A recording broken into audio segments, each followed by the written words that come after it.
यहोशवा अध्याय 13. यहोशवा आता वृद्ध व वयातीत झाला होता.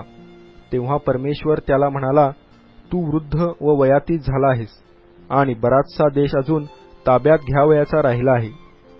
बाकी राहिलेला देश हा पलिष्टी आणि गशुरी यांचा अवघा प्रदेश, मिसर देशाच्या पूर्वेकडील शिहोर नदीपासून उत्तरेकडील एक्रोनाच्या सीमेपर्यंतचा प्रदेश कनान्यांचा समजला जातो. त्यात पलिष्ट्यांचे 5 सुभे होते, म्हणजे गज्जा, अशदोद, अश्कलोन, गत व एक्रोन. ह्याखेरीज दक्षिणेकडले अव्वी, अफेक व अमोऱ्यांच्या सरहद्दीपर्यंतचा कनान्यांचा सर्व देश व सिदोन्यांचा मारा नावाचा देश आणि गिबल्यांचा देश व हर्मोन पर्वताच्या पायथ्याशी असलेल्या बालगादापासून हमाथाच्या किंडीपर्यंतचा पूर्वेकडील सर्व लबानोन, लबानोनापासून मिस्त्रपोथ माईमपर्यंतचा डोंगराळ प्रदेशातील सिदोनाच्या रहिवाशांना मी इस्रायल लोकांपुढून घालवून देईन. तू मात्र माझ्या आज्ञेप्रमाणे चिठ्ठ्या टाकून त्यांचा देश इस्रायल लोकांना वाटून दे.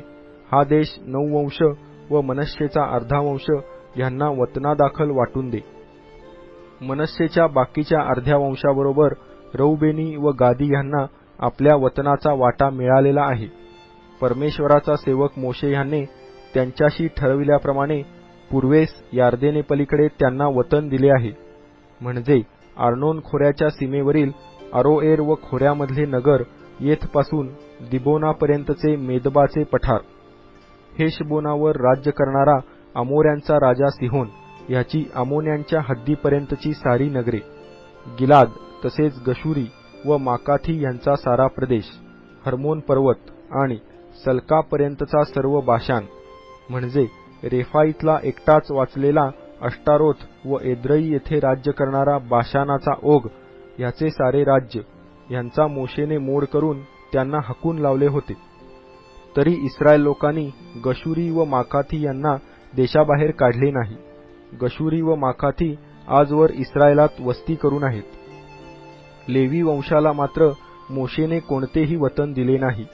इस्रायलाचा देव परमेश्वर ह्याने सांगितल्याप्रमाणे त्याला वाहिलेली हव्वे ही त्यांचा वतनभाग होत. मोशेने रौबेनी वंशाला त्याच्या कुळाप्रमाणे वतन दिले. त्यांचा मुलूक म्हणजे आर्नोन खोऱ्याच्या सीमेवरील अरोएर व खोऱ्यामधले नगर येथपासून मेदबापर्यंतचे पठार, हेशबोन व पठारावरली त्याची सर्व नगरे, दिबोन, बामोथ बाल, बेथ बाल मोन, याहस, कदेमोत, मेफात, किर्याथईम, सिब्मा खोऱ्यातील पहाडावरील सरेथ शहर, बेथ पौर, पिसगाच्या उतरणी, बेथ याशिमोत पठारावरील सर्व नगरे, हेशबोनात राज्य करणारा अमोऱ्यांचा राजा सिहोन ह्याचे सर्व राज्य.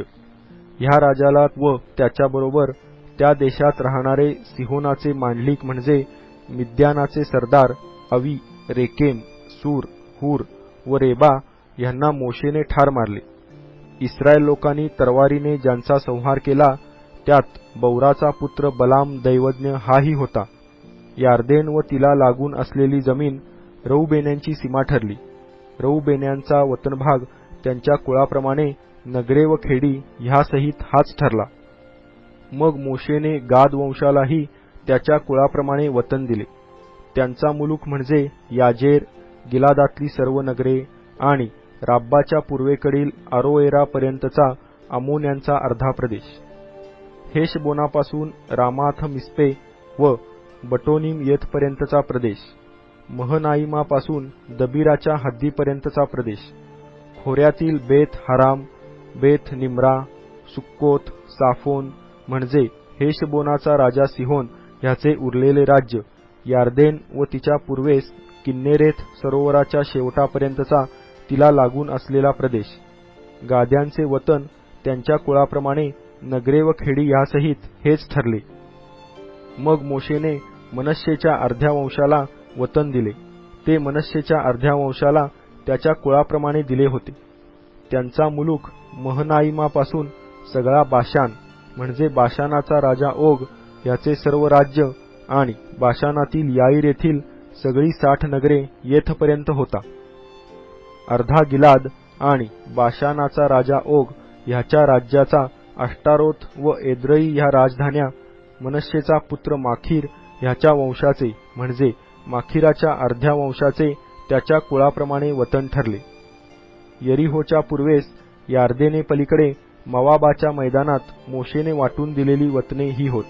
पण लेवी वंशाला मोशेने वतन दिले नाही. इस्रायेलाचा देव परमेश्वर हाच त्याच्या सांगण्याप्रमाणे त्यांचे वतन होय.